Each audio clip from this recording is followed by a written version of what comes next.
मुंबईमधल्या मध्य रेल्वे संदर्भातली ही महत्त्वाची बातमी। ऐन गर्दीच्या वेळी लोकलच्या डब्याला आग लागल्याची ही बातमी आहे। ठाण्याकडे जाणाऱ्या जलद लोकलला आग लागली। घाटकोपर ते विक्रोळी दरम्यान डब्याला आग लागल्याची ही घटना घडलेली आहे। काही वेळापूर्वी मध्य रेल्वेवरील वाहतूक त्यामुळे खोळंबलेली आहे। मध्य रेल्वेची वाहतूक पुन्हा एकदा खोळंबल्याचे हे चित्र आपण बघतोय। ही दृश्य आहेत। ऐन गर्दीच्या वेळी लोकलच्या डब्याला आग लागली। त्यावेळी दृश्य घाटकोपर ते विक्रोळी दरम्यान लोकलच्या डब्याला आग लागली आणि त्यामुळे मध्य रेल्वेची वाहतूक विस्कळीत झाली आहे। आणि या संदर्भात आणखी सविस्तर माहिती जाणून घेऊया। आमचे प्रतिनिधी प्रशांत अंकुशराव सध्या आपल्या बरोबर आहेत। प्रशांत, काय नेमकी ही माहिती आहे, काय घटना आहे? नक्कीच ही जी बदलापूरहून विटीच्या दिशेने जाणारी गाडी होती, जलद लोकल होती, ही विक्रोळीहून पुढे जशी घाटकोपरच्या दिशेने याला निघाली असता जो लगेज कंपार्टमेंट होते त्या कंपार्टमेंटमध्ये आग लागली होती आणि ती आग मग त्वरित तिकडच्या काही प्रवाशांनी लक्षात आल्यानंतर त्याची चेन पुलिंग करण्यात आली व त्याप्रमाणे गाडी थांबली। गाडी थांबल्या असता तर त्याच्यातून फायर एक्सटिंग्विशरने ती आग विझवण्यात आली। त्याचबरोबर याचा जो कॉल आहे हा मुंबई अग्निशमन दलालाही दिला नव्हता, पण मुंबई अग्निशमन दलाची गाडी त्या ठिकाणी पोहोचायच्या अगोदरच तिकडच्या प्रवाशांनी आणि जे तिकडचे गार्ड किंवा तिकडचे कर्मचारी आहेत त्यांच्या सतर्कतेमुळे ती आग विझवण्यात आली। आग एवढी मोठी नसली तरी ती एका लोकलच्या डब्यामध्ये आग लागली ही फार मोठी घटना होती। पण यामुळे जी फास्ट मार्गावरची जी वाहतूक होती ती पूर्णपणे विस्कळीत झालेली आहे। बदलापूरवरून विटीकडे येणारी जी गाडी आहे त्यामुळे त्याचे जे प्रवासी आहेत ते थोडेसे कमी होते, तरी सुद्धा हे प्रवासी आग लागल्यानंतर उतरून ते पटरीवरून चालत चालत घाटकोपरच्या दिशेने यायला लागले होते। त्यामुळे अंधार होता आणि अंधारामध्ये कोणतीही म्हणजे अपघात झाला नाही हे एक मोठं कारण आहे आणि ते लोक प्रवासी घाटकोपरपर्यंत आलेले आहेत।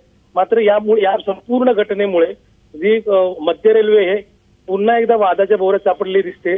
कारण मध्य रेल्वेवर काही ना काही घटना ह्या चालूच असतात। कधी पेंटाग्राफला आग लागत असते, कधी रूळ तुटत असतात।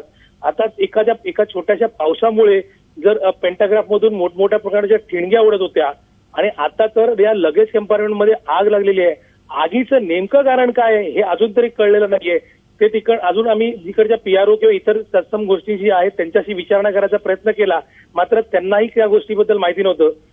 त्या गाडीमधून प्रवास करणारे जे काही प्रवासी होते त्यांनी आपल्याला तिकडचा जो छोटासा व्हिडिओ पाठवलेला आहे ते त्याच्यावरून कळतं की त्या अग्निशमन दलाच्या जवानांनी किंवा तिकडच्या जे अग्नी विझवणारे जे आहेत त्यांनी तो फायर एक्सटिंग्विशरद्वारे ती आग विझवण्याचा पूर्णपणे प्रयत्न केला होता आणि हे आता तरी आग पूर्णपणे विझली आहे। मात्र ह्याचा परिणाम आता ह्या लोकल सेवेवर होत आहे। खरंय प्रशांत, अत्यंत खरं तर ही गंभीर गोष्ट आहे। ज्वलनशील पदार्थांची अशी ने-आण करणं खरं तर कायद्यानं बंदी आहे। अर्थात ही आग कशामुळे लागली हे अजून स्पष्ट झालेलं नसलं तरी लोकलच्या एका डब्यामध्ये आग लागणं हे अत्यंत गंभीर आहे।